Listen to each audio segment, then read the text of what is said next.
This conversation is being hosted by the Trade and Economic Development Unit, TEDU for short, at the University of the West Indies.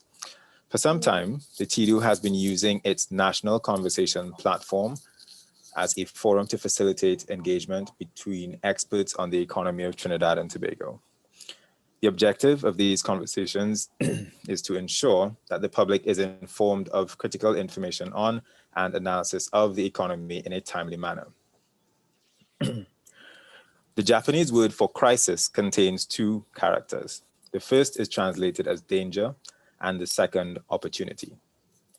The economic crisis brought about by the COVID-19 pandemic is a severe one, both abroad and, more importantly for us, here at home.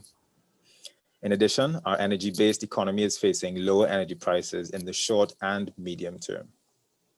It is in this economic environment that our current government has presented the 2021 budget. With this budget, will we be able to turn the current economic danger we faced into economic opportunity? We will hear from this evening's panelists to find out.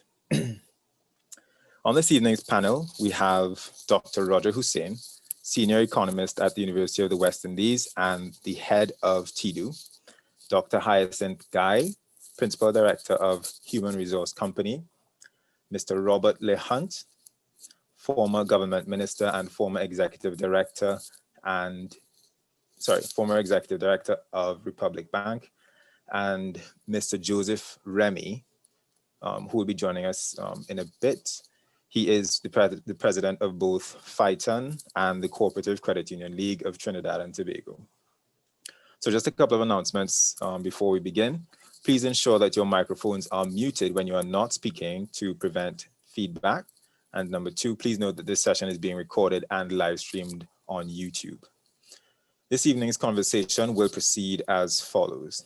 We will begin with a presentation by Dr. Hussein, followed by contributions from Dr. Hyacinth Guy, Mr. Robert Le Hunt, and Mr. Joseph Remy when he joins us.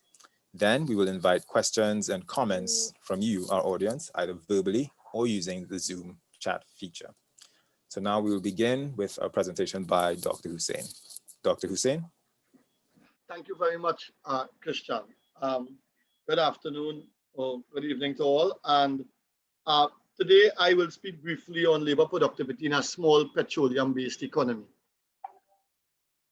You know, one of the things that Joseph Schumpeter, who was one of the biggest economists who commented early on structural change and economic growth, is that economic development is a spontaneous and discontinuous change in the channel of the circular flow, disturbance of equilibrium, which alters and displaces the equilibrium state previously existing. And COVID-19 is in many regards a spontaneous and discontinuous change that we would have to adapt to and become familiar with as we move forward. In fact, someone sent me a WhatsApp comment about 3 minutes ago and say that we have the world's highest case in one day, 350,000 cases today in the world in COVID-19. So it means this thing is not going away, it's getting worse. And it's something that should concern all of us. Now, excuse me, Dr. Hussein, just a quick note before you can. Yes, just a quick note. Would you be able to use the presentation view? I did that, yeah. Okay, great. No, you're welcome. I have two tables here, and it's from a book that I'm writing. I will try my best to explain it as quickly as possible. So the top table shows employment in Trinidad and Tobago, and I stopped at 2016 because one, our data is not very much advanced to 2016. Our data stops at 2018. And two, I tried to line up data on output and data on employment, data on output using the Trinidad and Tobago Standard National Accounts TTSNA format, and employment in the same format. Now we have since changed output to ISIC revision 4, but employment measured by the CSO did not change across the ISIC revision 4 as yet. So I am sort of stuck with this framework, and I will therefore use this. Now, In 1999, employment in the booming tradable sector, which is a fancy name for oil, non-booming tradable, a fancy name for manufacturing and export agriculture and tourism, and non-tradable is a fancy name for the rest of services. Employment in the oil sector or the booming tradable was 14,986 in 1999, expanding to 18,800 in 2008, but falling to 16,900 in 2016. In the non-booming tradable sector, employment was about 56,000 in 1999, increasing marginally to 56,700 in 2008, but falling to 50,400 in 2016. And by far, the biggest share of employment is the non-tradable or services sector, where employment in 1999 was 417,645, rising by over 25% and over 115,000 to 545,900 in 2016. In terms of employment share, the booming tradable sector share of employment moved from 3.1% in 1999 to 2.8% in 2016. The non-booming tradable sector share of employment fell from 11.5 to 8.2%, but the non-tradable sector share increased from 0.854 to 0.890. Why all this detail? Well, this detail matters because if you look at the second table underneath, you would see that output per worker or labor productivity is highest in the booming tradable sector. Next highest is the non-booming tradable sector. And beyond that, it's the non-tradable sector. So what you don't want is a situation in your country in which resources is moving from the non-booming tradable sector with high productivity into the non-tradable sector with low productivity. But that's exactly what we got. I sometimes become sad when I look at this economy. I spend a lot of time analyzing this economy. I personally think I have the biggest database in the world on Trinidad and Tobago. I have data going back to the 1930s, enormous database. Sometimes people from all around the world, I share my data with when they ask. And when I look at this data, it leaves me puzzled. It leaves me sad that policymakers could watch these things happen and not try to fix them. We all know that output per worker in the services sector, and especially in the public part of the services sector, is much lower than employment in other parts of the economy. Yet still we let the employment share in the services sector grow at the expense of the employment share of the manufacturing sector, although the manufacturing sector has a much higher output per worker than the services sector. That's nonsense. There's no other way to describe that as economic suicide. And we are reaping the consequence of that now. Now, I take the COVID-19 episode from March to the present, but our economic deterioration is not because of COVID-19. It occurred way before COVID-19. And I often tell my students at the university that I think Trinidad and Tobago is one of the worst managed economies in the world between 2000 and 2020. And I could defend that in a court of intelligence, so I'm not worried. I could say that and defend it using the Baumol cause disease. But we manage this thing and what's the decline? Now, I try to trace out, and I invited the university students, I try to trace out how to let this economy recover. The economy in March 2020 was at a point such as A, in which, we had the bars open and we had the cinemas open and we had the restaurants open. Thing was going along. It wasn't the best economy where we had a labor force participation rate of about 58.2%. We had the economy contracting for several years in succession. We had natural gas production starting to fall and crude oil production falling. But we were reasonably happy, and I'm sure most of us here will go back to March 2020 in a flash if we got a chance, because we would like to go and see a movie or eat a nice meal in a restaurant. Well, we are not there and we still have a long way to go. So we are at point B-ish, and there are three pathways we could take. An economic pathway, recovery pathway R1, Economic Recovery Pathway R2 or Economic Recovery Pathway R3. I propose that we go along Economic Pathway R3 that produces more tradable goods and less non-tradable goods. Economic Pathway 2 is producing more non-tradable goods and less tradable goods. So the question I ask my students, and some of a few of them would be on this chat, and I'm training out now to the public in Trinidad and Tobago. What did fiscal year budget 2021 offer us?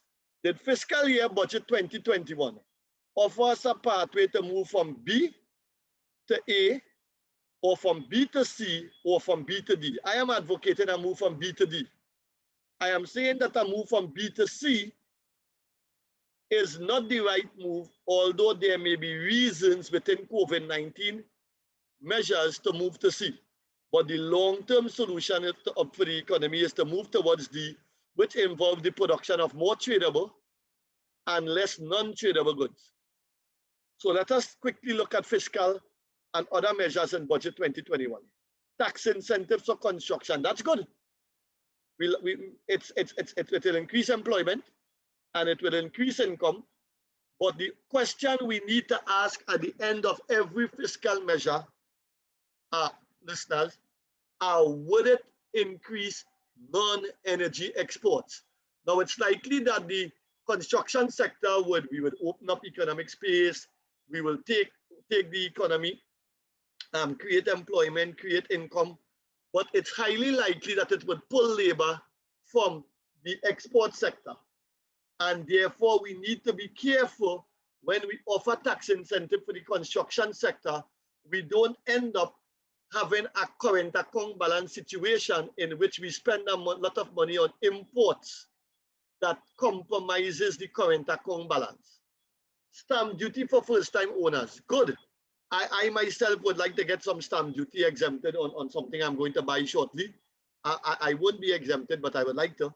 And the point is, it will encourage first-time owners to go into building their homes, and that's good. You would create jobs, you would create income.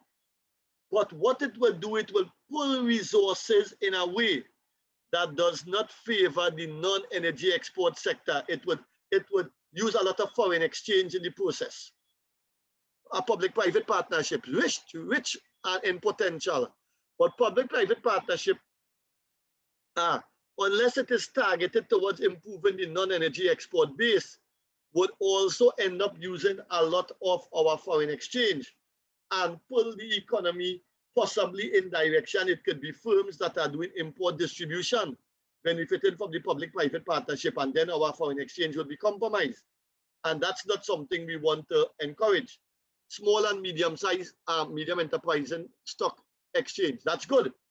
But would the investment, the equity investment that we put into this situation, would it benefit non-energy export firms, or would it benefit import-oriented distribution firms more?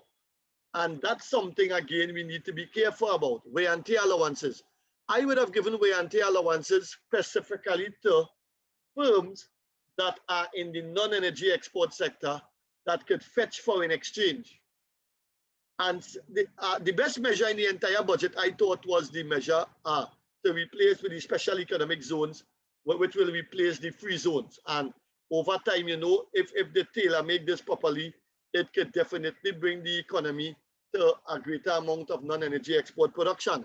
So taking us right back to the structure of the economy, whilst we welcome the changes in fiscal measures in fiscal year 2021, and we want to create jobs and we want to create income generation, all I ask policymakers to do is to keep in mind that when we do these things, we have a depleting stock of foreign exchange.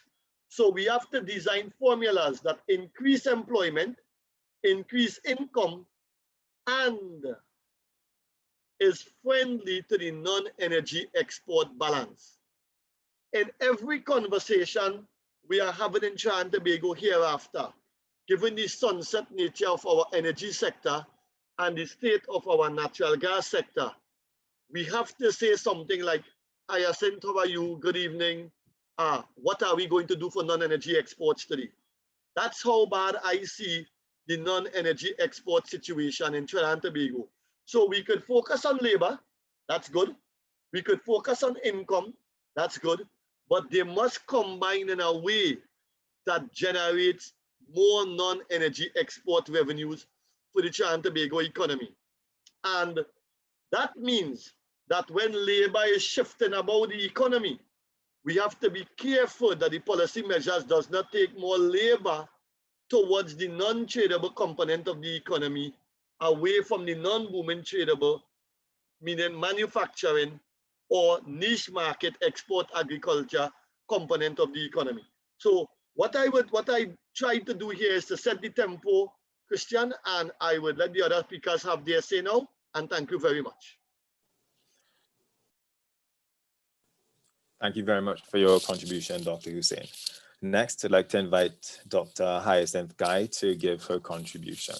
Dr. Guy?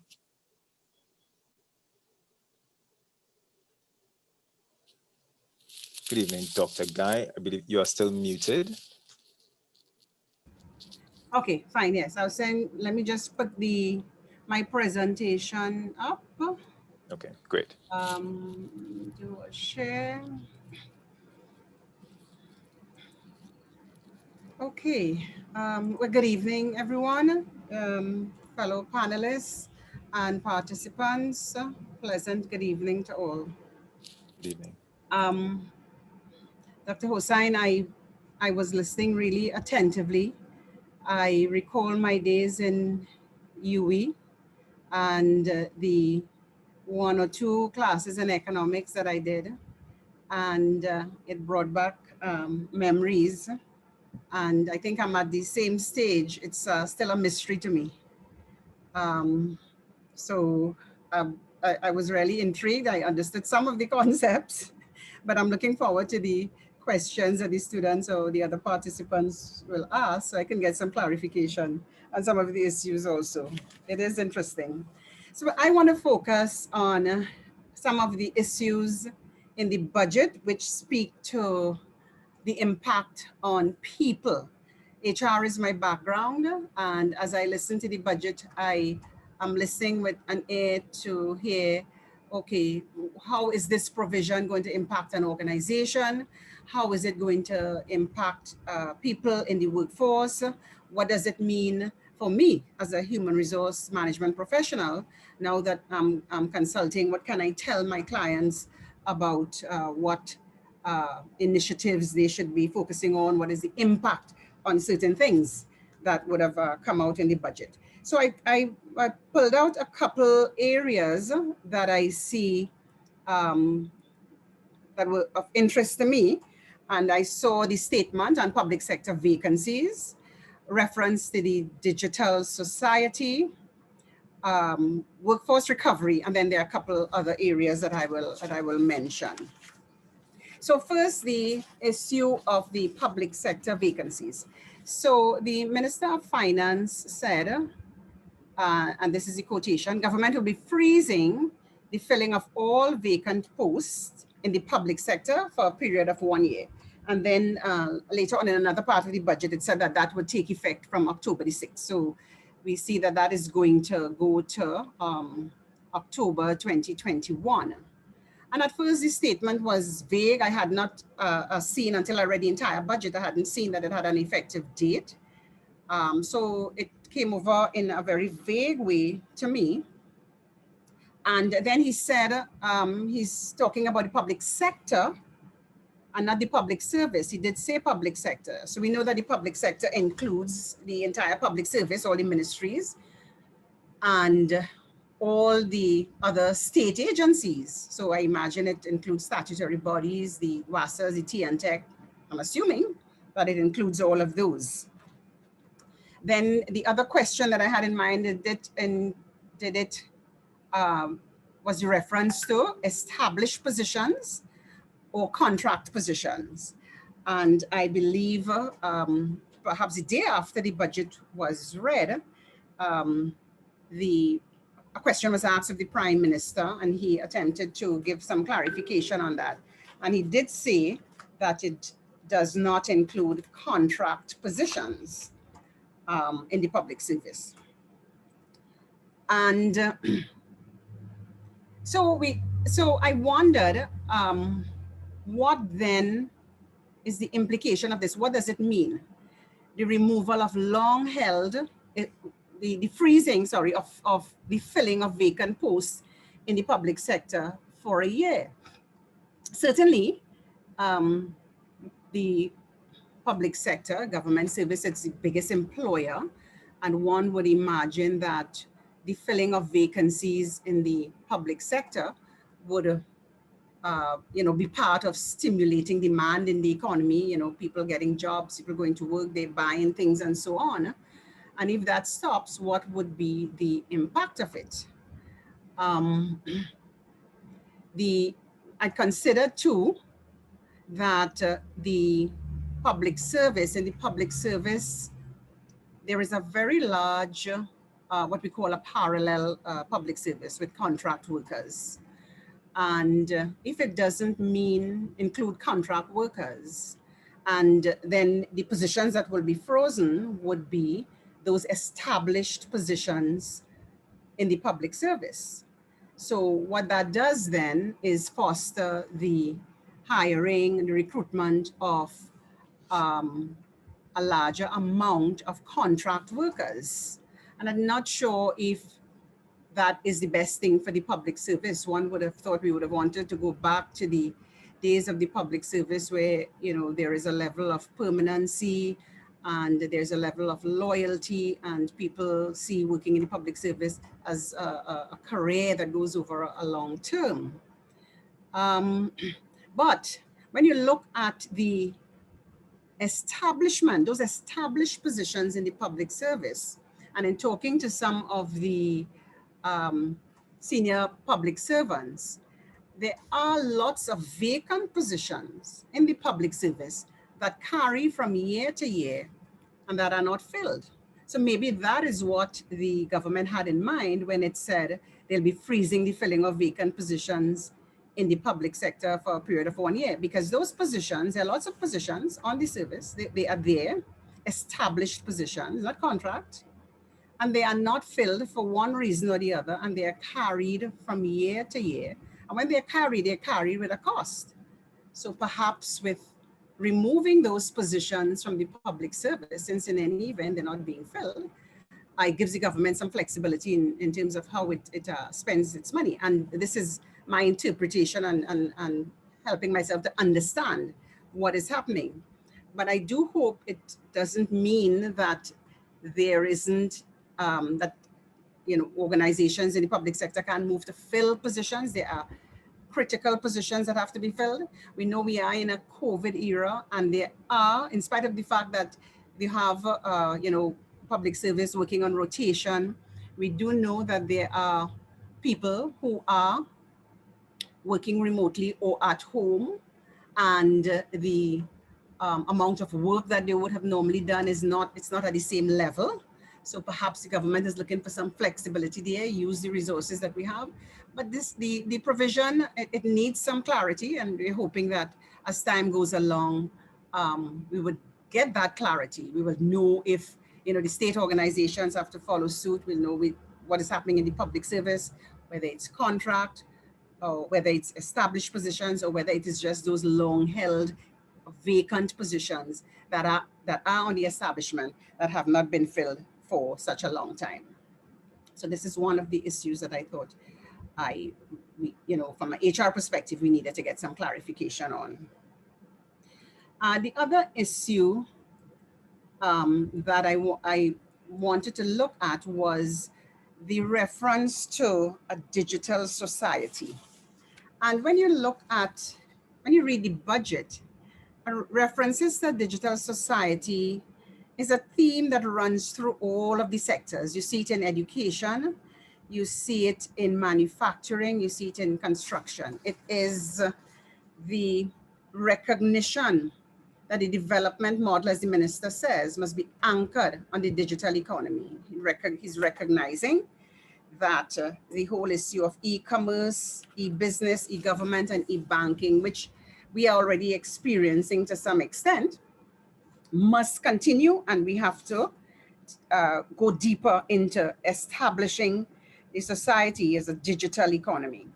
It is seen as central to the growth and diversification of the economy. This is what he says. And the Ministry of Public Administration and that new aspect of it, digitization, transformation, digital transformation, is charged with the responsibility to ensure internet access and that the whole country has an ICT infrastructure and that each citizen has an e-identity. And then he goes further to create incentives for businesses, for young people who want to have startup economies in technology and so on. It's providing incentives for those. And the expectation is that we will improve economic efficiency and there'll be higher productivity and so on. He gives it a 2-year horizon for this implementation.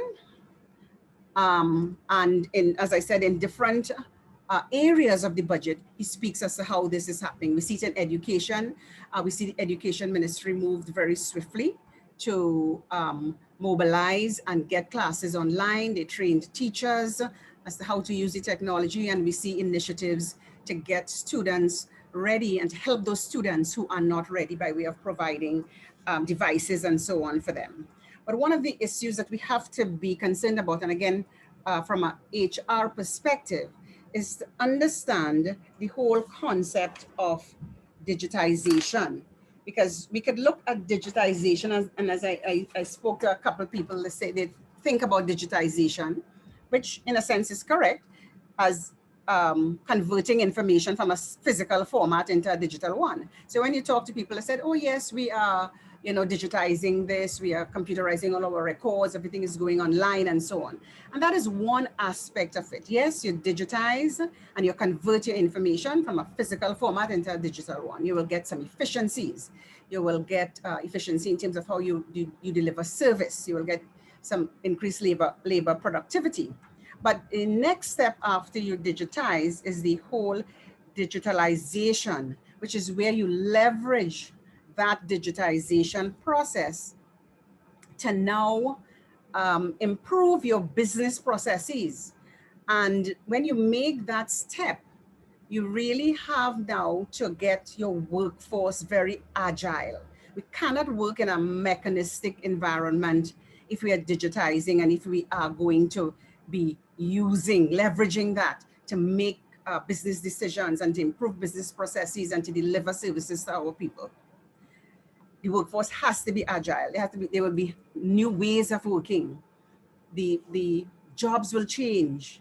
They'll have new skills, new talent, and new competencies. Management will have to change because it's not that like as if we can continue the way we have been managing, where we can only manage people when we see them. We have to develop new ways of managing people. And we are facing that challenge now with the remote working systems that we have. How are we managing this remote workforce? And it is causing management a great deal of stress. Wanting to do it the same way, but not, and recognizing that the environment has changed, but wanting to do it the same way. There will be new business processes when we talk about digitization and when we talk about taking that next step to use digitization so that we could get better business processes and give better service to our customers. The structure of organizations have to change. Culture and behavior also have to change. Cybersecurity will take on a greater importance, and we cannot lose sight of the fact that existing jobs will be affected. As we move through the different industrial revolutions, we move from agriculture to industry, to service, to knowledge, to technology. Existing jobs are affected, and this will be no different. And it means that we have to engage our stakeholders even more. We are not alone in this process. There are a number of stakeholders in this process, and we have to engage them as we go through this process.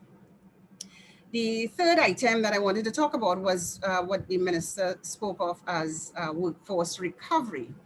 And he mentioned the initiative that is being undertaken by YTEP, who has developed a partnership with the Commonwealth of Learning.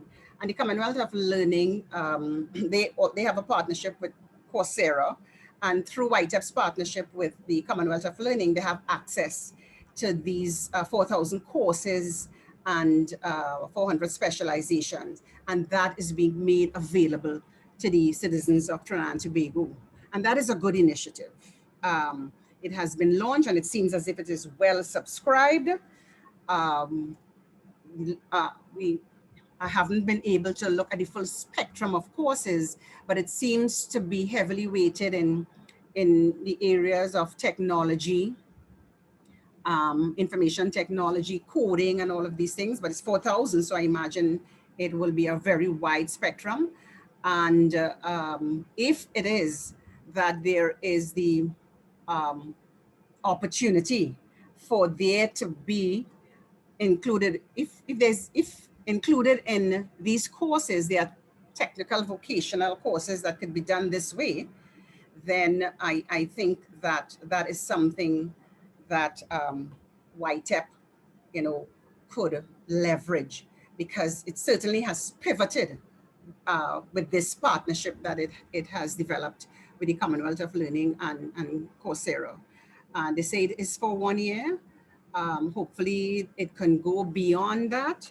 I think it would have, it will transform the way YTEP provides its services, and it could really make a dent in training and retraining, particularly people who would have been displaced or who would have lost their jobs. So I think this is an initiative that that is welcomed. And then the last area, just a couple other areas that I thought are worthy of mention in the budget. I didn't hear anything specific about the role of NETCO, but I think that given the environment that we are in, loss of jobs, we don't know what is happening with the public sector vacancies, there should be some greater emphasis on what is happening at NETCO and what NETCO could provide in the society in terms of building entrepreneurship. More than ever, people have to learn to, how can I leverage my skills? How can I take what I know and monetize it and provide a service? And, perhaps the business accelerator programs that NETCO had started to work on. I don't have a sense as to how far along they are with that, but I think more emphasis should have been given on this. And then the last area is the retirement age. I think that was mentioned, that there's a possible review to age 65 on the retirement age. And this is a welcome move, because many countries are reviewing the age at which Social Security and pension benefits are paid. And that is so just to relieve the burden on pension plans and Social Security systems. And many older workers prefer to continue working, and they continue to be competent, and they can do so beyond age 60. And several industries can benefit from this, particularly industries where you have people who take a long time to be qualified and certified and accredited. And when they are well seasoned and providing service and at the peak, that is when we come upon 60, and that is when asked to leave. And I think this will be a welcome move, and it is something that the government should really focus on. So that is my contribution. As I said, it's from an HR perspective. I see it, I see the budget, and I say, okay, what can I get from it insofar as being able to advise people, who I have in consultation. And these were the areas that I identified. So thank you very much. And I would stop here and take your questions at the end of all the presentations. Thank you. Thank you very much for your contribution, Dr. Guy. Next, I'd like to invite Mr. Joseph Remy to address the meeting. Mr. Remy? Hi, good afternoon to everyone, and let me say thanks to Dr. Hussein for extending the invitation to me to be part of this process. And it's a very interesting process, and one that I believe that from the trade union and the cooperatives perspective, and let's say the man in the street perspective, I want to bring to you some, what we see as some of the concerns coming out of the budget and some of the possibilities, because I don't think it is all gloom and doom. There are positives and there are negatives, but I think at the end of the day, what we need to do is to put on our patriotic hat and see how much we could. And this is not about the refinery, Dr. Hussein, this is about patriotism to Trinidad and Tobago. How now do we build Trinidad and Tobago from where we are in terms of the economic challenges that we have been facing, and I would really want us to focus on what are some of the possibilities that we could extend, and as from the trade union movement, we have seen some challenges that, we have seen existing in the labor market for quite a while. And it all because of the fact that we don't have accurate data. And later on, I will talk about the issue of the statistical office, something that has been promised for quite a while in successive budget presentations. And we have not had any opportunity to see that come to fruition. So we are going on old data, as reported in 2018, the unemployment levels, 4.6%, the labor market penetration rate at 61.17%, 2018 again. And we know for a fact that a sizable percentage of the labor market is made up of unsustainable jobs in the Make Work programs. And maybe we would have had a proposal from the Phyton that these Make Work programs, particularly CPEP and URP, should be converted into community-based cooperatives, which we believe will bring a different kind of value system to the whole labor market and to the economy as a whole.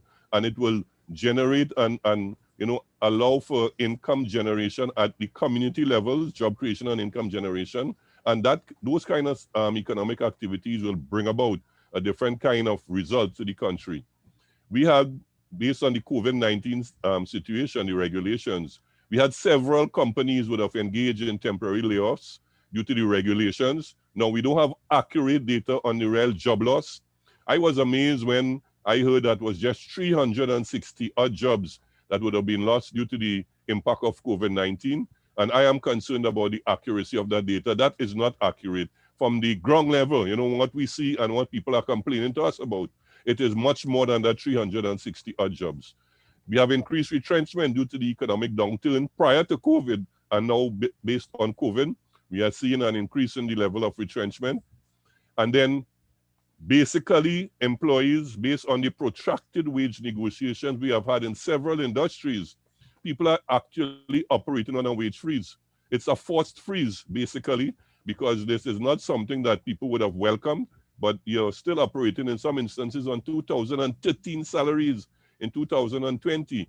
And I could recall, I was at the board of governors at Cipriani College of Labor and Cooperative Studies way back in 2010, when the board approved a recommendation for a salary increase for the staff in 2010, and it is still not resolved. I think it is at the industrial court now. You're talking about 10 years. So they are on 10-year-old salaries. So it's basically a wage freeze for 10 years.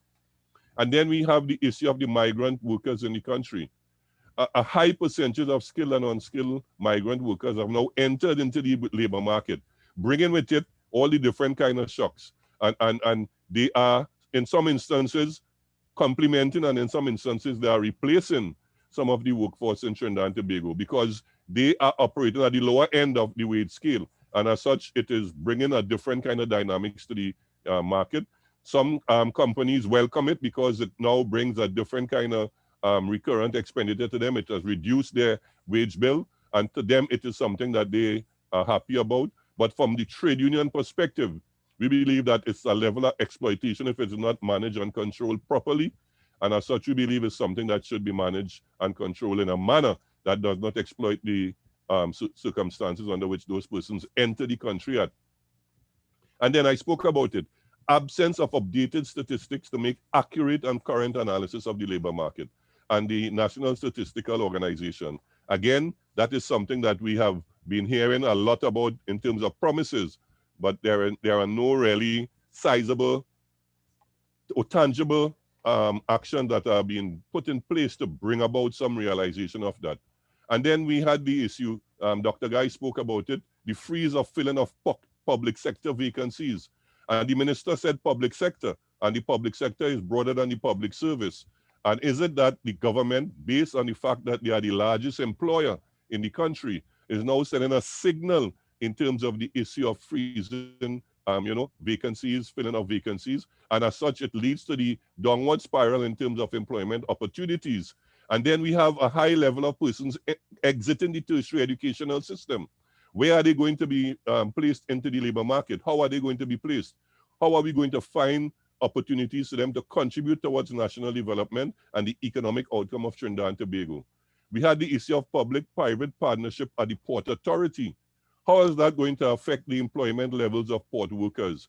Are we going to have consultation with the Seamen and Waterfront Workers Trade Union in terms of how we introduce that concept to the port and how we treat with workers, because jobs are going to change. When jobs change, what are we going to do? Are we going to follow the established labor laws in Trinidad and Tobago to ensure that we don't run afoul of those laws and we end up with a lot of issues at the industrial court?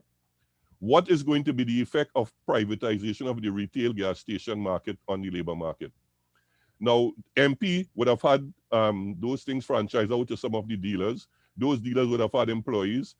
And we are now seeing a situation where they may go out and they, the Trinidad Palance who has the most corn will feed the most fowl. Could we end up with a monopoly situation in the retail gas station market?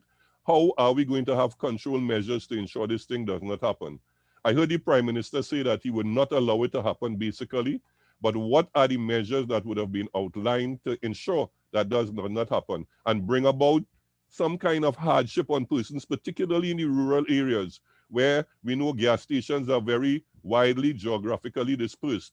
When you go in some areas, a gas station is miles apart. And when you have situations like that where it could be monopolized, then it affects the prices. And then you remember it's goods and services we're talking about, and it's the workers who have to purchase those things, and it is going to impact on their purchasing power. The issue of the digitization of the public service, I think Dr. Guy spoke about that, but that is going to have job displacement also.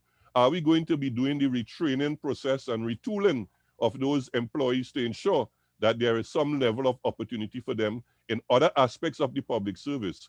And when they replace those jobs, what are we going to replace them with? How are we going to ensure that we deal with them in a manner that is consistent with the provision of the Industrial Relations Act, the Retrenchment and Severance Benefit Act, and all the other relevant labor laws in Trinidad and Tobago? On an upside, I think that the incentive for the housing in those areas could bring about some jobs for skilled workers, the masons and the carpenters and the plumbers and all those things, which will have a direct impact on the labor market. But again, if it is monopolized in a particular way and it is not controlled, I think it will create some problems. That, in addition to the incentives to the construction sector and in the agricultural sector, inclusive of the 500 million stimulus package, we have been advocating at Phyton for quite a while for the agro-processing industry to be really kickstart in a tangible manner. And we'll hope that this stimulus package is going to be one of the catalysts that is going to bring about that transformation. At least the proof is in the eating. We have a problem in Trinidad and Tobago about implementation. We have a very huge implementation deficit, and I think that is a major challenge for us in Trinidad and Tobago. Dr. Guy also spoke about the planned increase in the retirement age to 65 years for NIS purposes. And we wanted to remind the Minister of Finance, and it's not an attack on anyone, that NIB is a tripartite body established by an act of parliament, and there's a process by which these things are supposed to take place. There are going to be implications. While we are in support of ensuring that the social security sector and the network is viable and sustainable, we want to ensure that when we move to the age of 65, or if we have to move there, one, it is done through consultation with the respective bargaining agents in the industry, and that there is a graduated process to get to that point. Because you may remember there is a legitimate expectation for somebody who is now 59 years and on the cusp of being in the retirement sector. And they are the ones who are willing to leave. to make way for the younger ones who are coming out of the tertiary education institution, you are now telling them they have to add 5 more years before they can receive some level of social security. That is something we believe needs to have a lot of consultation on. What is going to be the impact on the labor market with the introduction of the Revenue Authority? This is something that has been in the air for over 6 to 7 years, and successive governments have attempted to bring it into fruition. I am confident that the public service needs to have reform. How we go about doing it, and I think the challenge in the situation is not what we do, but is how we do it. And the issue of force-fitting a revenue authority without the proper consultation and arriving at a mutually acceptable formula to bring in the kind of reform in the public service, that is always going to have a confrontational outcome in the industrial relations environment. And once you have confrontation in that industrial relations sector, it is going to bring about the challenges for the economy, and we are not going to have the level of productivity that we ought to see. I think everybody wants to see productivity in the public service, but it's how we go about bringing that revenue authority into being. We are happy about the incentives in the manufacturing sector. I think that is going to boost employment levels, employment opportunities, and we hope that they are not going to take advantage of the migrant labor that is in high supply now in the market and exploit those persons by now not giving them what is required or what is the requisite and commensurate compensation that is appropriate in those circumstances. Then the issue of rationalization of the new and used car markets. Now, they have been employing a lot of unskilled persons in that sector. And if we impact on the ability to employ those persons in the sector, then we are bringing more persons into the unemployed status, and it is going to have some kind of reverberations in the market. How are we going to treat something like that? And the workforce recovery program, while it is commendable, we are of the firm belief that there should be a strong emphasis on a structured tripartite apprenticeship system that we believe is going to give the kind of training and developmental, work-related training and development for a lot of persons to enter into the labor market. We had in industries in the oil and gas sector, in the energy sector, other energy-based sectors, they had a very strong apprenticeship system. We were engaged in discussion with the last government on the introduction of a national apprenticeship scheme. Now, I hope that the workforce rationalization program that they are bringing into being is going to be some kind of complementary system for the apprenticeship scheme where we train people in work-related activities so that when they enter into the labor market, they could make a meaningful contribution. What kind of response you would like to see for some of the challenges that we see coming out of the budget? From our perspective, we are very clear that the tripartite process must be institutionalized. It must not be implemented at the whims and fancies of a government. We had the Social Dialogue Task Force under the last regime, and we have the National Tripartite Advisory Council under this regime. But there is no institutional continuity for that process unless the government agrees to do it, and based on some kind of arrangement from the Prime Minister or some line minister. We have made a proposal at NTAC that it should be institutionalized, maybe under an act of parliament, to ensure that there is sustainability in the process. And we have developed some social dialogue protocols that must be applied across the sector. And those things are coming because we have engaged in that process, government, business, and labor, which is critical in the process going forward. So we want to see that institutionalized. We have made advocacy at the NTAC for unemployment insurance, which we believe, if it is done properly, and it is not just an income replacement and make people don't want to enter into the labor market. Once it is implemented properly, it could bring about a level of relief to those persons who would have been displaced based on retrenchment and all the other forms of job displacement right now, and boost the economy because they will have some kind of income to allow them to engage in economic activity. So that unemployment insurance is critically important.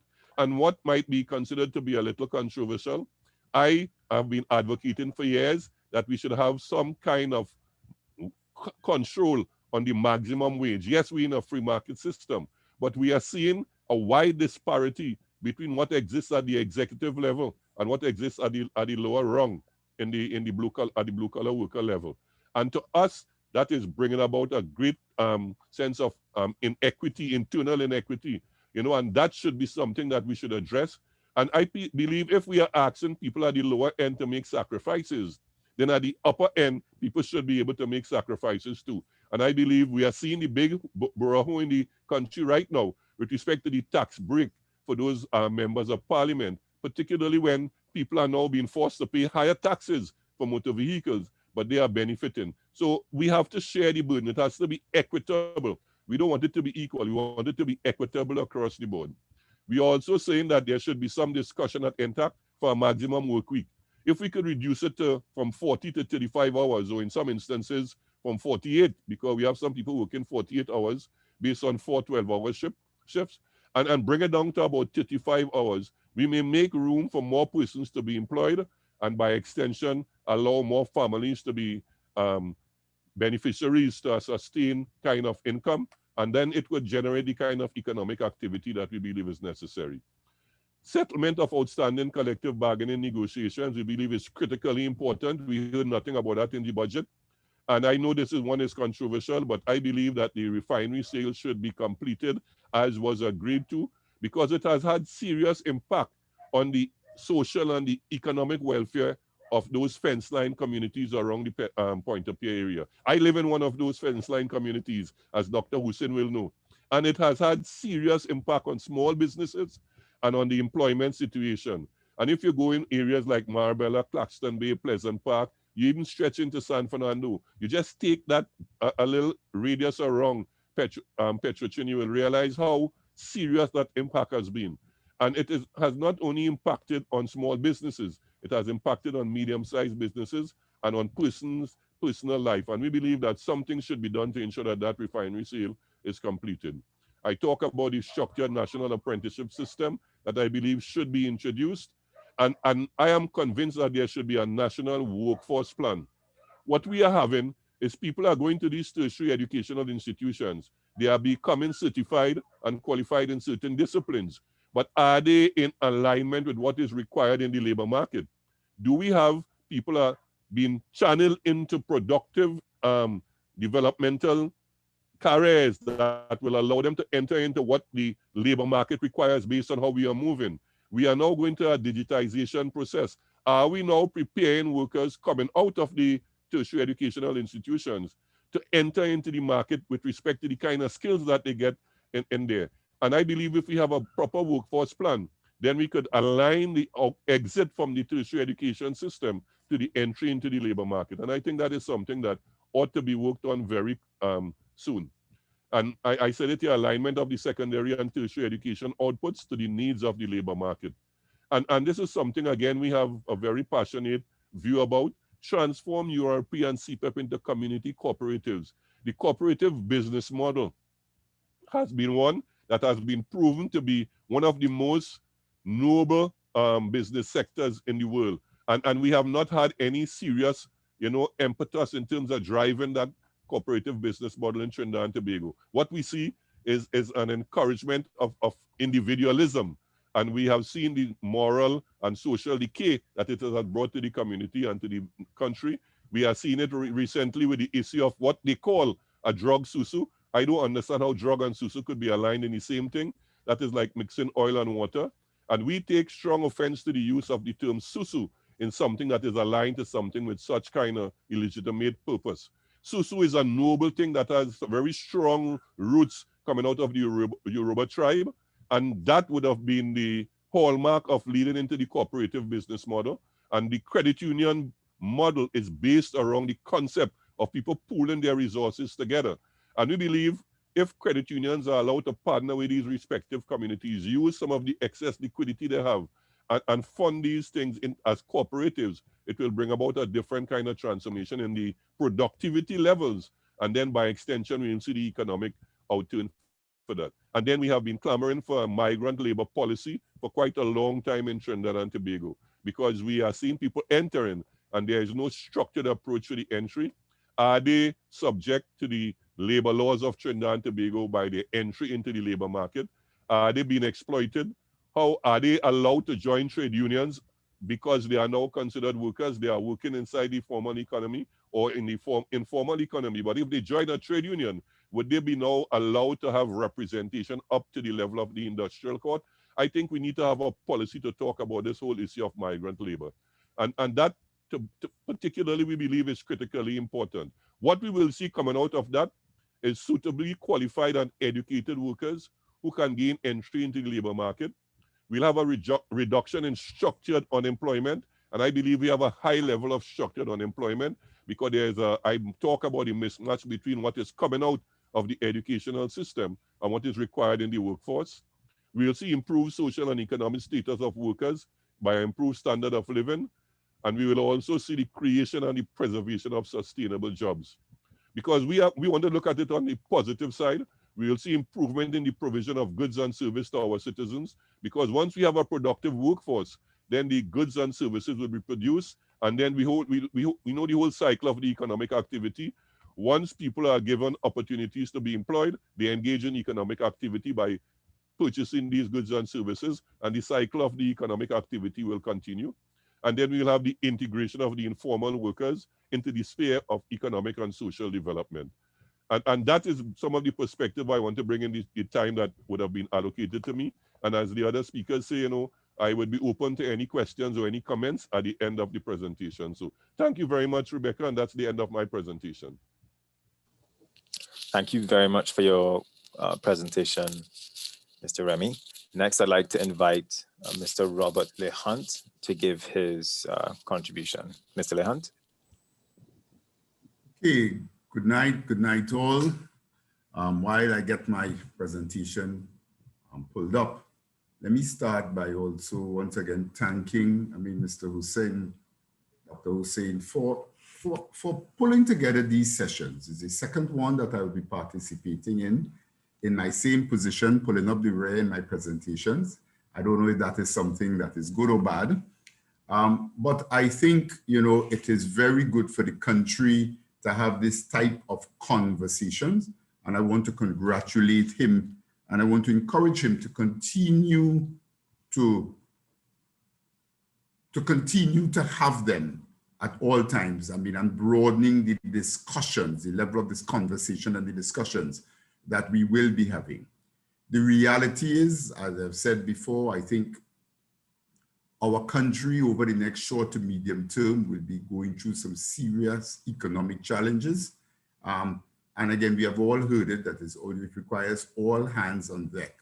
Our economic indicators are telling us that we are living above our means. We have gone through 10 years of sustainable deficits.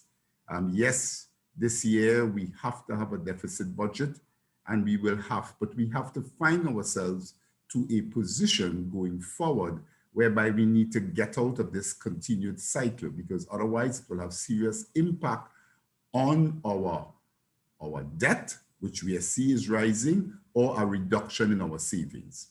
So there's some economic adjustments that needs to be put in place, and I think the discussions that we are having about it will help to educate the public. My conversation today is a very simple one. I don't think it will take as much time as some of my other colleagues, but it's really dealing with this whole idea of productivity.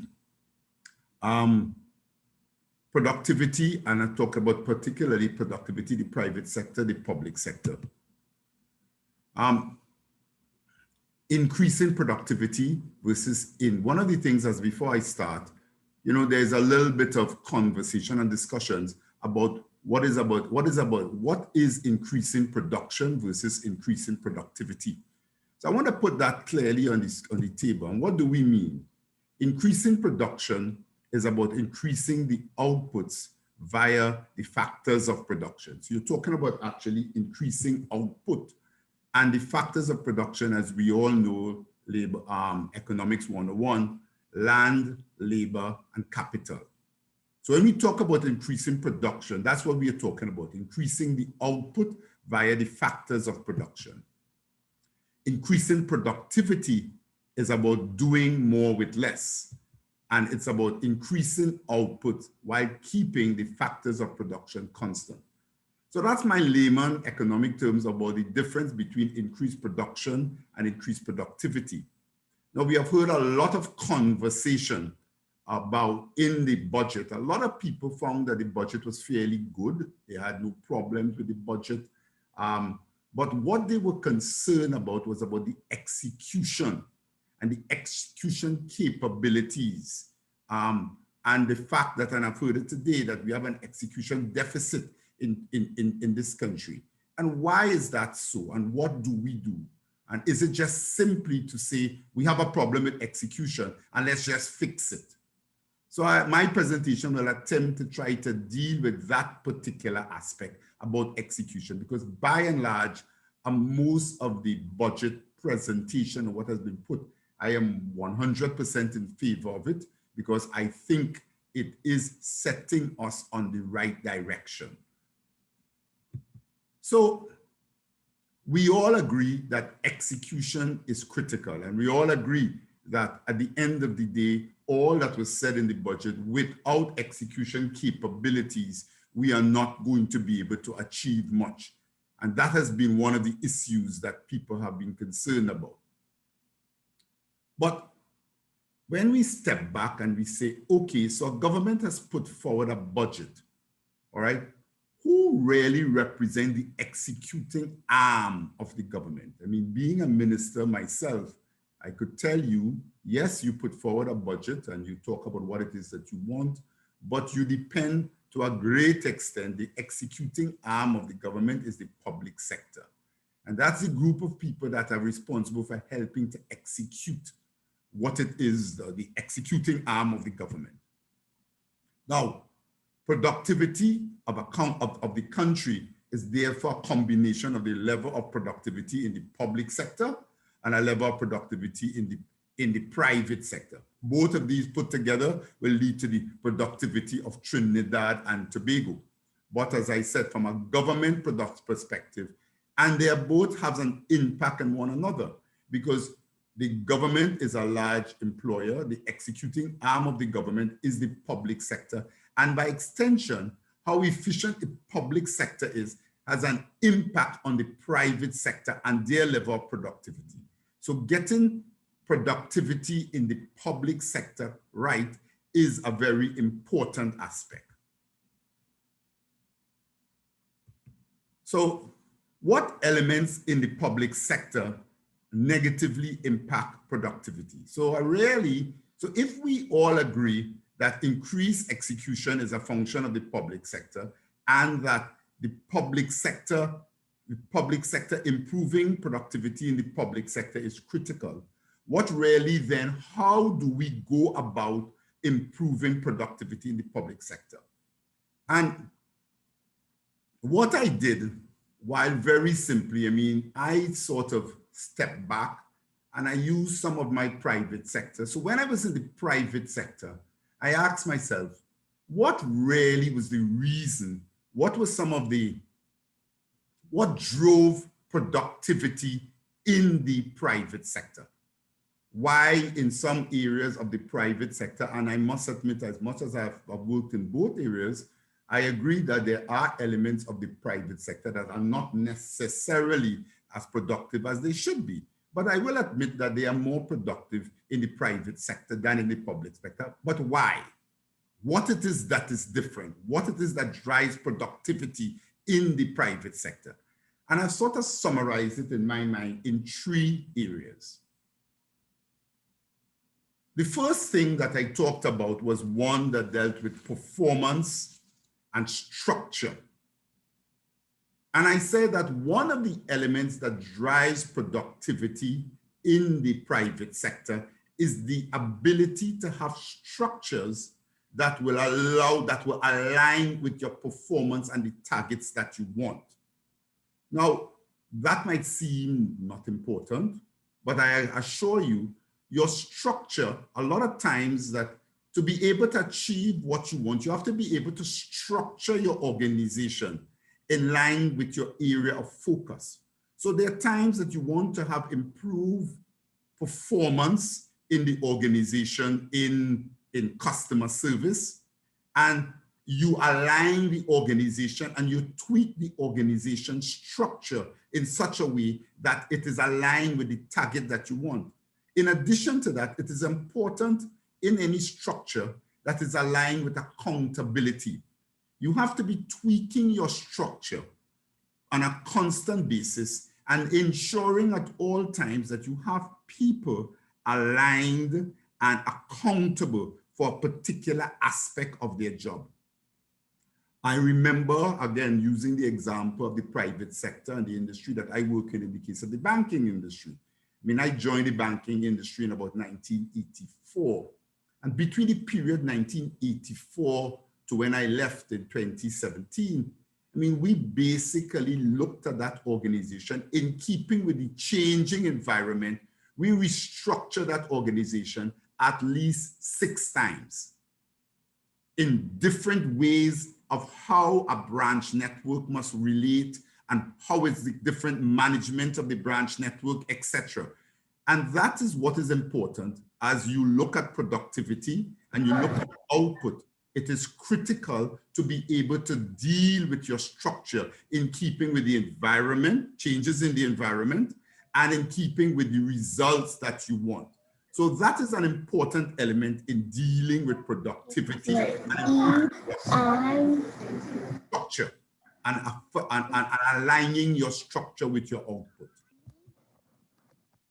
Another important element of productivity in the private sector is the of a timely alignment or timely rewards and timely sanction mechanism. You must be able, if you want to improve productivity, you must be able to reward people very close, aligned to what it is that they are doing. When somebody does something good, they must know that they will be rewarded. And on the same token, if you want to increase productivity, when you have people that are not doing things in keeping with the output that you want, then you must be in a position to be able to sanction them as quickly as possible. And both the reward and the sanction, the closer that they are to the particular event, is the more effective that it is. So if somebody is doing a good job, you should be able to reward them immediately and not 2 to 3 years afterwards. And in so doing, if you're not doing a good job, you should be sanctioned as immediately or close to that as possible and not 5 and 6 years. So reward sanction is another key ingredient in regard to improving the productivity in the private sector. A third element of improving productivity in the private sector that is there is the whole concept of culture and training. It is important that your organization has embedded in it a culture of service and a culture of meeting targets and a culture of productivity. So the culture of the organization, which is a combination of all of the things and the norms and the nuances of the organization, all right, that makes up the organization culture. And basically everybody in the organization, as much as possible, must be aligned to the aspect of wanting to produce more and could understand the benefit of producing more. In addition to that, there must be, and they get that alignment via a lot of training programs, right, that you put the organization through to, so that people in the organization get to understand what exactly is required for them to better be able to do their job, and more importantly, how is their particular element of the job fitting into the bigger whole of the organization. And that again is also an important element in the private sector as to why it is that you have productivity. Now, most organizations, right, in the private sector and the public sector, they have targets, and therefore, whether or not giving someone a target is not about making them productive, but how to what extent you have the majority of the organizations meeting their targets is the level of productivity and is the measure of productivity. So when all of those things are aligned, you will find that that will result in a number of people meeting their targets. And when they are not, then you will find that a number of people will not meet their targets. So what does this all have to do with productivity in the public service? Because remember, we all talked about, well, you know, we have a production, whether we have an execution gap. And a part of that execution gap is because of the low productivity. So how then increasing productivity will result in increased execution? But when you compare now, based on those three measures that I have brought and I've put on the table with my private sector background, to what extent do those three things exist in the public service? And I think if we are honest with ourselves, we will realize that therein lies the problem, right? The reality is in the public service, we are operating with a structure that hasn't changed much. We are operating with a structure that what we adopted since the 1960s. And there's not been much change in light of the environment. I asked a good friend of mine, one of my managing directors of the bank, a very resourceful and one of the best managing directors we have had. And he spoke about the old productivity of the public service. And I asked him, I said, well, you know, if I gave you the structure of the bank in 1960, and I put you as managing director in 2010, do you really believe that you would have been as successful in the bank if you had to operate the bank with a structure since 1960? And immediately he understood that, you know, I would not have been, because the society has changed so much between that time. There is no way that a structure in the bank in 1960 would operate and be relevant today. So part of our problem in the public service is the fact that we still have an archaic structure. We have not gone through the necessary reforms in the public service. And this is what is happening with us. I mean, if we have looked at other economies in Singapore, other economies in New Zealand, in other areas where they have spent time to make sure that they revise their public service to ensure that it is executing, it is more aligned and more responsive to the needs of the new society. So one of the things that we need to work on if we want to continue talking about execution and we want to increase productivity, we have to be prepared to do some serious work in the public service with regard to our structure. Again, the structure of the public service, let's go through the idea of reward and sanctions.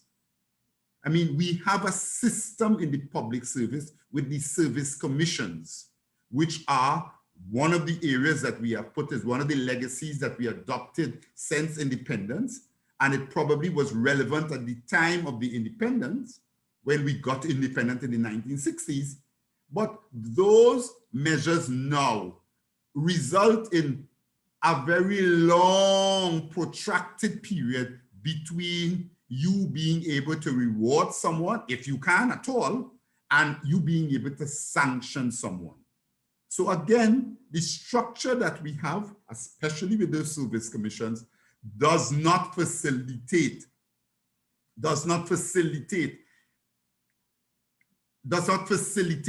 improvements in our productivity and does not facilitate improvements in our execution. I mean, culture and training, well, we know what exists in the public service as it relates to culture, the absence of proper training, people not being fully aware of how their jobs are aligned to the bigger whole, etc., are all factors in the public service, in my mind, that are different from the private sector. And therefore, the level of productivity in the two areas are totally different. So, as we talk about transformation and we talk about economic transformation, and clearly during this period, we need, and we all will accept that where we are not going to get out of this continue doing business as we did in the past. We looked about our ease of doing business and we recognize that we are lagging. We recognize that the world is moving forward and we are actually not moving at all. And by virtue of not moving at all and adopting policies in labor relations, in a number of areas that we used to have a long time ago, we have not kept up with the times, and the world is moving, and therefore they are getting more competitive than us. So as we talk about transforming this country and transforming the economy, and as I said, I am all on board with that. You know, I think it's a whole society that also needs to be transformed. And we need to also work and take this disruptive period while we are transforming the economy to transform some of our critical institutions. You know, because when you are making change is a very disruptive process. And I am about, listen to me, there's one way you're pulling the plaster out of your leg. You could take it out easy, or you could just pull it out and make sure you take your pain and then you prepare yourself for something down the road. So I would like to advocate again during this period and during this transformational period, and as we build this new society that our Prime Minister is talking about, and he has given us some windows into what this new society will look at. We have to take some time in pushing our politicians and pushing the relevant individuals and the opposition and the government to work together to transform some of our major institutions. We need to look at some of these commissions and service commissions because we need to enhance the productivity, right, and the execution capabilities of the public sector. But we have to understand that to do that, it is just not about talking about it. It's just not about wishing it. You know, there's this saying, if wishes were horses, then beggars will ride. It is not going to happen just like that. It requires certain fundamental changes, and it requires us doing things differently. So that's the nature of my presentation. From looking at it, as I said before, of increasing the productivity and the executional capabilities of the public sector, because I've heard a lot of people talk about that, and they see that having now decided to a large extent that they like what the budget is saying, they are very much concerned as to what percentage of what we talked about will actually get done. And I agree, having worked in the public sector and having spent some time as a minister in the public sector, I tell you, one of the first things that I have found out as a minister is that you find out very quickly that the power that you think you have in getting things done, you realize very quickly that you don't have it. So with those few words, I say thank you again, Dr. Hussein. I congratulate you on this, on having these sessions, and I stand by and I'm ready to answer any questions and participate generally. Mr. Remy, I have a few things that I would like to say on your presentation, but I will look at it and I will participate in it during the discussion. Thanks a lot. Thank you very much for your contribution, Mr. Lehunt.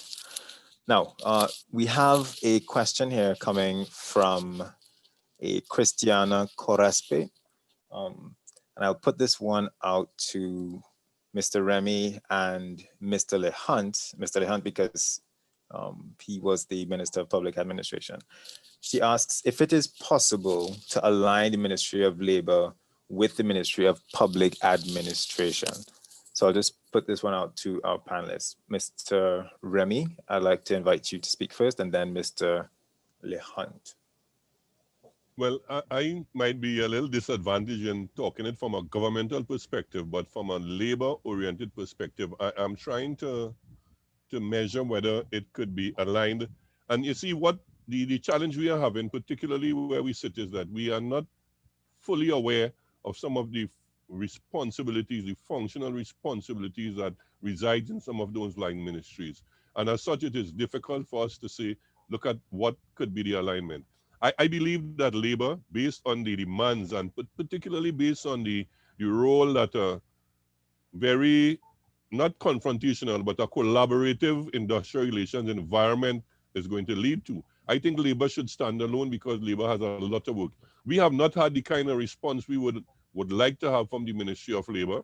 And when you burden it with additional ministries, I think it is going to bring additional strain on the delivery of the quality of service that is required for the trade union movement. And I believe, particularly in this circumstance, that the standalone relationship of labor should be allowed to exist, and the alignment with public admin. I think the problem we have across the ministries is how do they relate? Do we have a ministry that looks at the implementation, as Mr. Lehan say, across all the ministries to ensure that what they are required to do and the services and the goods and services that they are required to roll out to the citizens are done effectively? Do we need to have a ministry of implementation? Maybe that might be a way to start it. Instead of public admin, a ministry of implementation. And maybe I look at what happened in Singapore. It might not be called that, but there is a ministry with a distinct function that requires them to monitor the implementation of certain government policies to ensure that they are on target and that the citizens get the kind of goods and services that they are required. So I think that is something that we could look at in Trinidad and Tobago. Okay, thank you very much. Mr. Lehunt. Let me start by saying to you, I mean, I'm glad I would have liked to be the Minister of Public Admin, but no, I was proudly the Minister of Public Utilities. All right. But that being said, public utilities. But that being said, I think I agree with, I think labor needs to be on its own. I mean, the pooling together of these things are the prerogative of the Prime Minister. But I think if you think about it, I mean, the government is in itself an employer, and public administration sort of deals with the public service itself. So the government as an employer, right? So the government is an employer, but the government also has a responsibility to regulate the labor market. So you want to keep them separate because they function as the Ministry of Labor as a regulator or as a helper of dealing with the labor market and also dealing with the government as an employer itself. It needs to be kept different, and there will be a little bit of conflict of interest in my mind by putting them together. So that's just my view on it from a layman perspective, not from the Minister of Public Admin perspective. Okay, thank you very much, Mr. Lehunt. Apologies for the error. Next we have a question for that I'll put to Dr. Hussein from Mr. Wayne Bertrand. He asks about the role of the ease of doing business and productivity in Trinidad and Tobago. So that's the ease of doing business is one that is most bandied or being bandied about a lot in recent times. And that's because our ease of doing business is so poor. And it, you know what, sitting down in the ivory tower of the university, insulated from a lot of things, and just looking at the numbers and not really some of the underlying contours, it is flabbergasting that we could sit down there in the Ministry of Trade and other ministries and watch the ease of doing business slide from 2014, a rank of 65 down to 105 in 2020. And everything is wrong about that to me. It's a good summary statement, you know, and that's something endogenous. The ease of doing business is an endogenous factor over which we have control over to a large measure. And if I were to adopt a private sector view to this, I would say, why not call in 3 PS or a PS of planning, PS of finance, PS of trade. And I say this jokingly to my class, put them in a small room so they can't move about. And tell them we are not leaving this room unless the ease of doing business move from a rank of 105 to 50. Now, you know, I always say to my students, I would take 1 year in government because after that they would throw me out. But I would fix these things. It bothers me deeply. As Joseph Remy would have mentioned, you know, we are grassroots people in many regards. It bothers me deeply that the people are exposed to this type of lackadaisical management. That's the way I see it. You cannot supervise the ease of doing business making that dramatic slide. It's just improper. And in specific reference to the question by Professor Bertrand, the formation of the digital ministry and some of the other announcements, and there's a difference between announcements and implementation, as Robert Lehant and Joseph Remy quite correctly said, are steps in the right direction. But you know, me and Joseph have this one big thing in common. We played cricket together, and we also play what we call old people football together. He may not agree with the term old people, but I'm saying it. And you know, we both play defense, and I could pass the ball from Joseph, and he could pass the ball from me 100 times, and the game would be going on. If you are passing the ball around, football is going on. We would have made no more than 1 millimeter progress towards the opposition goal. But nobody can dispute that we started the process. And so one of the attributes of fiscal, the budget 2021, is that there were a lot of glossy things in there. And it was interesting to hear Robert say that a lot of people agree that the budget was steps in the right direction. And I too agree that there were a lot of good comments. Key thing is a lot of good comments, the right sounding bites in the budget. But unfortunately, and I'm glad I'm in a minority because most times I would speak nonsense anyway. When I look at the economic impact of the 13 or so fiscal measures I saw there, I was left a little concerned because I have a geometric picture in my mind of where the economy is at and where it should go in terms of something called non-tradable and non-booming tradable space. And I'm seeing the economy making a leftward veer towards the non-tradable sector that has a lower level of productivity and uses up more foreign exchange than the non-booming tradable sector. So I actually was a little concerned after reading the budget. But I'm glad that others are not seeing that and that they may be seeing things that I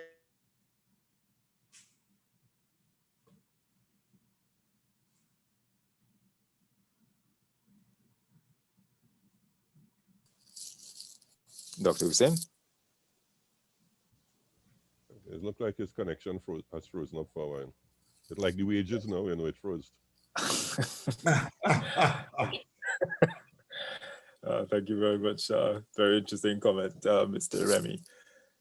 Okay, so while we wait for Dr. Hussein to get back, I have a question here from a colleague, Ali. And he asks, what are some of the main structural changes you would recommend? He says, do you think that the Ministry of Public Administration, Public Service Commission, etc., need to be rationalized? And he put this question to Mr. Lehant. Listen, I mean, I think, as I said, to be one of the things that we have to do, and I want to insist on it because as much as we want change, you want this period of adjustment, and I want to make that point. What you want change, you want serious change, not exchange. And you want serious things to happen. And this, we need to work parallel with our economic transformation. We have to transform, as I said, our institutions. And therefore, the Service Commission and the approach under which we manage ourselves with those service commissions, they no longer are relevant and they need to be reformed. The time, as I said, if you want to increase productivity, you have to allow for a closer time, as I showed, between reward and sanctions. You have to be able to change your structure. The Service Commission mechanism that we have in place with the Police Service Commission and the Public Service Commission, all these commissions, the reality is, I mean, and I'm not sure that a lot of Trinidadians and Tobagoans understand that you have a lot of crime and everyone talks about the Minister of National Security. But at the end of the day, I'm not sure if everybody recognizes that the Minister of National Security cannot give one instruction to the police commissioner. The Minister of National Security doesn't even know how the police commissioner reports are done. The Minister of National Security could give policy and organize a budget. There is no, people are politicians, and where we are structured now, you put politicians and you hold a lot of politicians accountable, but at the end of the day, they are not able to execute within the present structure as much as you would like. So those service commissions, yes, I would say unequivocally that we need to review how we manage the public service. And I think the service commissions, I would say, has outlived their usefulness. And we now have to ask ourselves to what extent, yes, they will continue to have a benefit, but you have to weigh the benefit that they have versus the negative consequences of having them and the impact that they are having on our execution capabilities in the public service or having an efficient public service. So I'm not saying that they don't have a benefit, they will always have a benefit, but you have to weigh it. And I, at this point in time, will come down and decide that that's one of the serious reforms that we need to do during this period. While we're reforming economically, we need to make sure and fix those service commissions. Okay, thank you very much, Mr. Lehunt. Ms. Guy, would you like to weigh in as well? Yes, I wanted to. I agree with Mr. Lehunt. The service commissions, they really have outlived the purpose for which they were set up. Really, if you trace the history, they were set up at a time when our country was newly independent, and these institutions were set up to give support in certain areas. We are long past that. And we really need to repurpose these organizations, because I think for the most part, they are at the core of what is wrong with the public service. And if you ask any public servant, they will tell you, no, leave the service commissions right there, because the structure of the service commission kind of insulates them from the politician. So the politician doesn't have a direct link to the public servant because the service commission is there and it plays a particular role. But if you repurpose these organizations, there are ways and means that you can maintain that insulation from between the public servant and the politician. But if you look at the service commissions, what do? It's an HR function that they do. And that means that all of these HR functions, in particular recruitment and selection, and of course discipline, they roll up into this one organization. So you have 28 ministries, and you have all of these functions rolling up into this one organization. There's bound to be a backlog. There's bound to be inefficiency. They need to devolve or delegate those, or even break it down and push those HR functions back to the ministry, have that service commission structure be established as maybe a policy making structure, an organization that will ensure that the line ministries do what they have to do according to policy, but not do it for them. You have PSs there, you have people with a high level of authority, and they can't hire somebody. No. Let the ministries do it in accordance with the guidance that you set, with the policies that you set.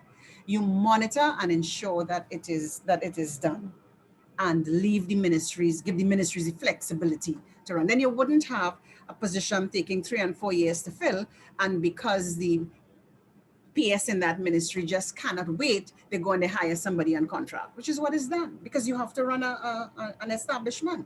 You hire somebody on contract because it takes years to fill an established position. And maybe that is what the government is looking at when they see so many of these vacancies on the establishment. They carry a cost. Well, it's not being filled. Well, let's just wipe it out and get that money and do something else with it. So that's my take on it. Thank you very much, Dr. Guy. Mr. Remy, this, I believe, would also impact the labor movement. Do you have any thoughts that you'd like to add on it? Well, it's a very interesting discussion, because we would now have to ask in terms of who is going to, what system are we going to put in place to insulate the public service from the interference of politicians? I understand the concern in terms of the bureaucracy now and the fact that it stymies the ability to be, very quick to respond to the needs of the public service. But we must never reform and take away the intent. I think the structures may need to be reformed to ensure that there is a more seamless flow of information and services back and forth. But if we have to reform the public service, we must ensure that there is that insulation that is remaining there to protect the public service and the PS and all those things from political manipulation and interference. And once that is done, we are comfortable with it. And at the end of the day, that there is a respect for the collective bargaining process once the workers are represented, and there is a system that will allow them to have an input in terms of some of the procedures. So yes, reform, but let us make sure some of the intent behind the public service, which was to make sure that there is that independent process in terms of selection and disciplining of public servants remain, but we may need to ensure it is done in a manner that doesn't bring about the bureaucracy. I have been advocating for particularly where it comes to wage negotiations, the office of the chief personal officer. It's very archaic. And it's not an attack on anybody personally, but it's the institution that is there, and that, like in Cyprian, there's a board that has been given a mandate. And when the board sit with the union, the board has to go to the CPO to get approval for what the board believes is in the best interest of the institution. And there's a similar kind of structure with the public service commissions. Yes, they need to be reformed, but let us not, destroy the insulation that is supposed to be there to protect workers. I want to take a little diving also on this particular topic here, because, one of the things I've learned in life that, fear is something that paralyzes us. And to the extent that we have to recognize in the country that people are changing, and change is something that is inevitable, right? A lot of the systems that we have put in place is because we're trying to fear and we want to protect something. When you go back in the history of these commissions, where they were set up in the first place, it was part of us getting independence. And it was one of the important things that was put in place there, because it was critical, because we had a certain amount of fear in each other. And I'm saying that there are methods on how public service have used, and their methods and their examples around the world of how it operates, where we have politicians, as we do now, and we have workers in the public service. What we have to accept, right, is that what we have is not working. And as we talked about the ease of doing business, that's part of the problem. We have a number of things. Part of our labor relations that we have in the country is not working, because that's part of the ease of doing business, is one of the areas that we score very badly on. And we have to fix it. And we have to take some decisions, and some serious decisions, that it needs to be fixed. And we have positions that are concrete on one side, and we need to, over the next 5 years, as I said, as we go through the economic and the societal transformation, we have to put on ourselves and put some deadline dates that we need to have this place transformed in a number of critical areas, rather than just simply be tweaked. Because what we presently have cannot continue, or have failed us. We have reached the point where our ease of doing business is going down, our standard of living is going down. And if we continue to do what we are doing and stay in our existing concrete positions, we will not make it. And the consequence for us as a society and as a country is going to be reduced. Our standard of living is going to drop dramatically. So that's the only thing that I need to hear. I am hearing Mr. Remy, and I am glad to see that there is some realization that the commissions need to change, and we need to seriously put some deadlines and ensure that they are moved towards something different. All right, so I just wanted to add those 2 points. Okay, thank you very much, Mr. Lehunt. Next, we have a question from Joshua Constantine, and he asks, this question is to Dr. Hussein. Will the stimulus package allocated towards the agricultural sector, along with infrastructural developments, for example, the agro-processing park, and trade agreements be sufficient to transition this sector to an exporter of non-energy goods and services? And he also asked whether or not these exports, will these exports to either to international markets actually be profitable? Dr. Hussein? Oh, sorry, Dr. Hussein, you are muted. Thank you very much for the question. You won't export to international markets unless it is profitable. So if we do export, it's in the agricultural sector, it's going to be that we have a niche and that it is profitable. The second thing is agriculture has both a tradable component and a non-tradable component. Now, I am in support of the non-tradable component or the domestic backyard farming type of agriculture, the small-scale agriculture, the agriculture for the domestic market type of agriculture, because it's a pandemic and we need to be careful of the disruption of supply lines causing further problems in our economy. So in that context, in the context that there is a pandemic going on, I support all the efforts at agriculture, both domestic and for export revenues. If this were 2019 and there was not a pandemic on, I would say something very different to what I'm saying here. I would say it's a poor use of resources, putting labor in agriculture beyond the amount that is required to sustain national security. So my answer has been turned upside down because the world has been turned upside down by this little micro. Now, the second part of the question from Joseph Constantine, if I remember the name, is to do with agro-processing. And that's one way to improve the value added from agriculture as we move through the supply chain. And so if we could produce more scorpion pepper into pepper sauce and more what I call bandania or shadow benny into some type of sexy calypso seasoning and sell it abroad at a value added that could generate work and employment and income and export revenues for the people of Trinidad and Tobago. By all means, I encourage that. So yes, I support the agriculture. Yes, in particular, I support that part of agriculture that can generate scarce foreign exchange and generate employment and generate income all in one.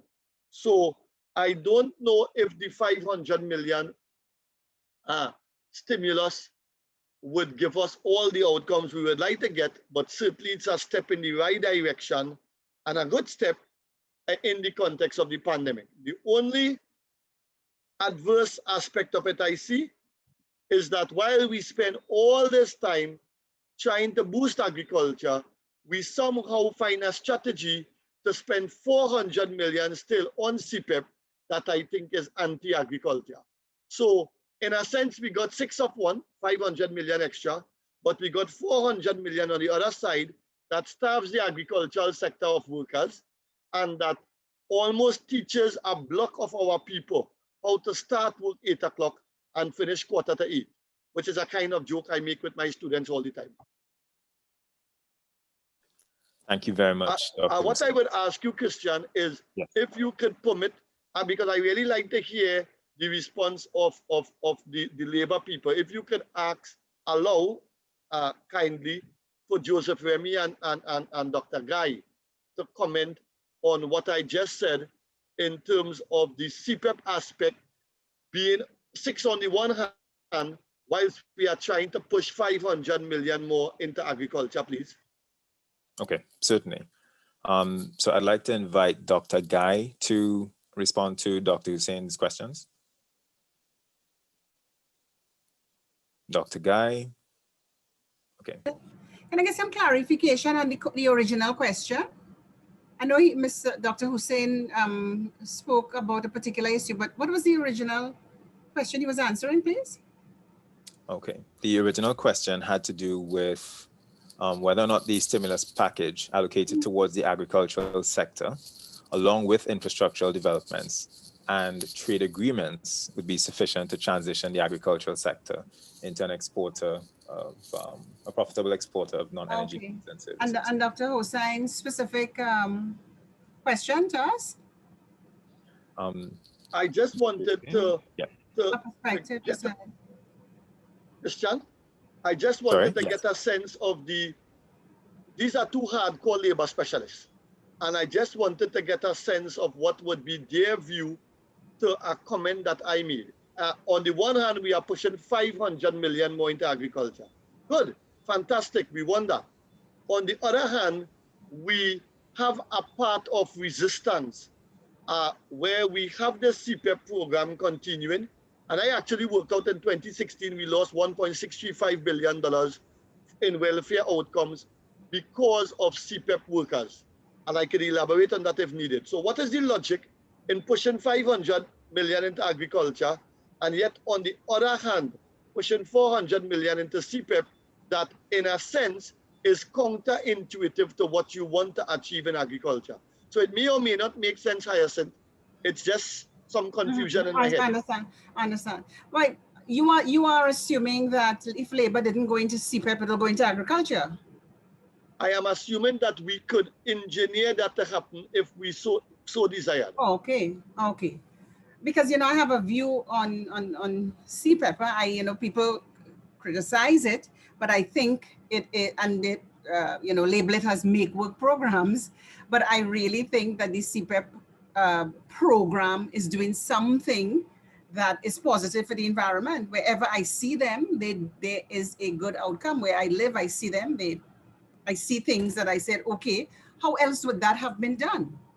And it's a model. It probably is unique to us. You have these small, independent, contractors, and they come with their team and they do their work. I think there's a role for something like CPEP, and if it is a dual role in that, yes, it fulfills this environmental objective, and at the same time, it's a way of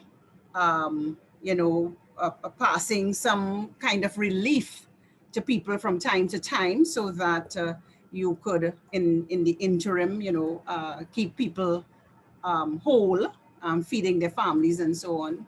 I don't have an issue with it. I think that the agricultural, the need for labor in agriculture could be met differently. Because when we think about agriculture, I think a lot of us still think about a lot of people in a farm and doing manual things. Agriculture has gone way, way, way past that. As a matter of fact, when an economy is growing, it grows out of agriculture and into industry, because then you see the labor moving from agriculture and going into industry, and that is because agriculture is getting, it's getting more efficient, higher productivity because of mechanization. So I'm not seeing the model of agriculture with hundreds and thousands of people. The fewer people, the higher the efficiency and the higher the productivity. So maybe that is not where the CPEP people are going to go at all. But I would support an injection into agriculture if it is going to industrialize it. Yeah, and you take the fruits of the land and you turn it into something that is of a higher value than just taking it and selling it in a market. You process it and so on, and you turn it into something more. So I don't know if that answers your question, but that's my view. Thank you very much. Yes, sorry, Mr. Remy. Just to respond to Dr. Hussein, and it's a very interesting topic, and it's a topic I believe that would have a separate engagement by itself, because we have been arguing for a while that, and I take Dr. Guy's point that the CPEP brings about a different, you make some people whole in a particular circumstance, and you allow them the opportunity to be part of the economy through being provided with a salary. They have to buy goods and services. They get involved in the economic activity in their own small communities, and it brings about a different kind of benefit to them. The challenge we have is with respect to, and you're right, Dr. Hussein, on one point, because agriculture for export, as you say, to me, what we are seeing agriculturally doing is trying to reduce your food import bill. So at least you could have some kind of conservation of your foreign exchange situation. And I think that is where we would want, how do we measure the impact that the domestic agricultural market is having on the reduction in the use of foreign exchange by importing? We have a lot of cultural changes to make in this country, because no matter what, you put the local produce as against the foreign produce, and you may have some challenges because it's a matter of people behavioral, tendencies. And from an employment perspective, we would like to see, and again, we want to reemphasize that there should be the introduction of cooperatives and remodel the thing properly to ensure that we get good productivity, particularly in CPEP, URP, and in the agricultural sector, so that you could have small farmers, cooperatives operating, economies of scale they could benefit from. They produce employment opportunities in the communities and allow that economic activity to take place at that particular community level. So yes, from an employment perspective, I would support the injection into the agricultural sector, but I will also support the transformation of CPEP and URP. I agree that they provide a environmental output, but transform it into the point that you allow some of the same workers to become part owners of that whole enterprise so that they could benefit in a more tangible way. And that is where we would want to see. We have been making our proposal for some years now. We would hope that it could be at least entertained in some way in the future going forward. I want to jump inside here for just 2 seconds. And Mr. Hussein, I think about this whole idea of we need to tighten up this economy and we need to make it more efficient. And I agree in all areas. CPEP is an area that I think, as I agree with Dr. Guy, that has a role to play. I think agriculture will be more technologically driven going forward. But I think CPEP has a role to play and it needs to be tightened up. And you threw out a figure about, I think it's about $1.35 billion, right? That is being lost in that particular area. But think about it. Those CPEP workers, bad as they are, they still pay taxes. What about the 200,000 people that are surviving in the society that we also need to tighten up, that are not paying taxes, and we are losing $5 to $10 billion. And you know what makes matters worse, Dr. Hussein? Those individuals then participate when they reach 60 and 65 and they collect $3,500 from the country. So you didn't pay an ounce of tax, right? You didn't pay any taxes. You deprived the country during the life of about $5 billion, and then you take from the country afterwards. So you compare that travesty, which I understand is a travesty of justice, to what happens with CPEP, which I agree it's another travesty of justice. But which one is really worse? And if we have to fix, which one should we be focusing on fixing first? So we hear a lot of talk about fixing CPEP, and because CPEP is in front of us, and we see it every day when we pass on the road, right? We seem to talk about it a lot. But one of the bees in my bonnet continues to be the tightening up of this revenue and the fact that people are living out of this economy and not paying their way. And I don't particularly like that. And I feel we need to work assiduously in fixing that problem, right? And that to me is a bigger travesty of justice. But I am all about tightening up this economy and trying to improve productivity and inefficiencies in all areas. So I just want to put that on the table also. Thank you very much for your contributions, Dr. Guy, Mr. Lehunt, Mr. Remy, Dr. Hussein. Folks, we've had quite a lively and excellent discussion this evening. So now I'd like to invite our panelists to make their closing contributions. We'll start with Mr. LeHunt. Mr. LeHunt. So this one, the last should be first and the first should be last. No, I think one of the points, I made that point before, and I think I will just state it again. I think we are going through a very difficult period, and there's going to be pain associated with this period because we are fighting to try as best as we can to maintain our standard of living that we have grown accustomed to. And I think it is something that will require significant adjustments. But in addition to the economic adjustments that we have to make, I am also advocating strongly that we make certain structural and institutional adjustments. That is also going to be critical during this time. Because I think if we just focus on one without the other, we will probably not get the type of impact that we need to make. I agree 100% that this economy requires a certain degree of tightening up and improving improving some of the inefficiencies. And I'm confident that if we spend some time doing that, all right, dealing with some of the inefficiencies that exist, fixing some of those problems, that I am confident that we could get out of this program or get out of where we are and get to the next end of the tunnel in a very, not without scathe, but we will make it.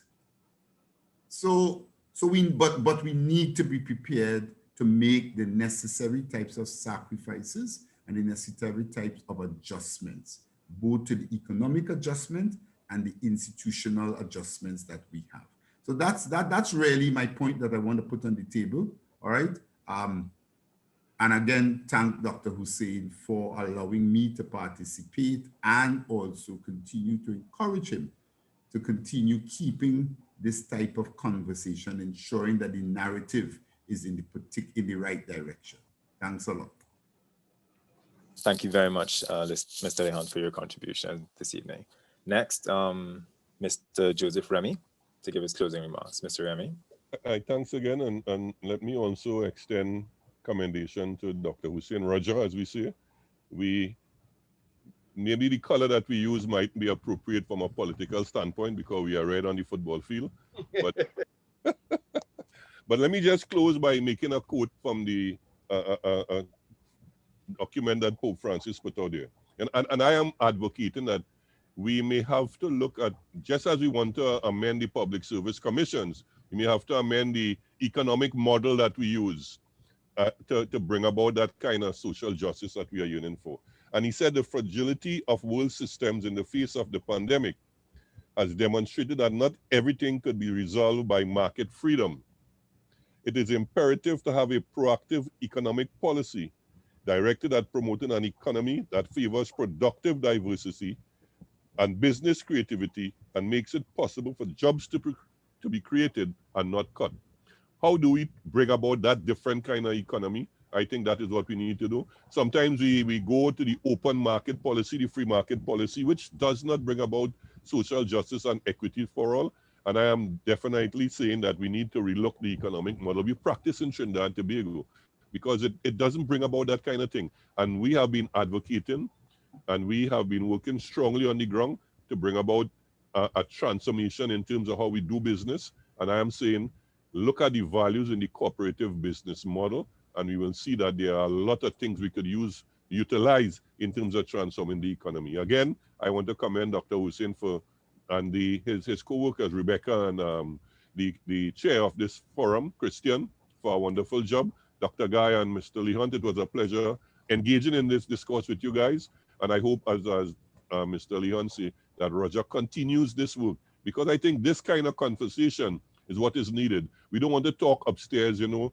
We need to talk downstairs so that everyone can have an opportunity to understand what is happening in their country. Thanks again, and it was a wonderful afternoon.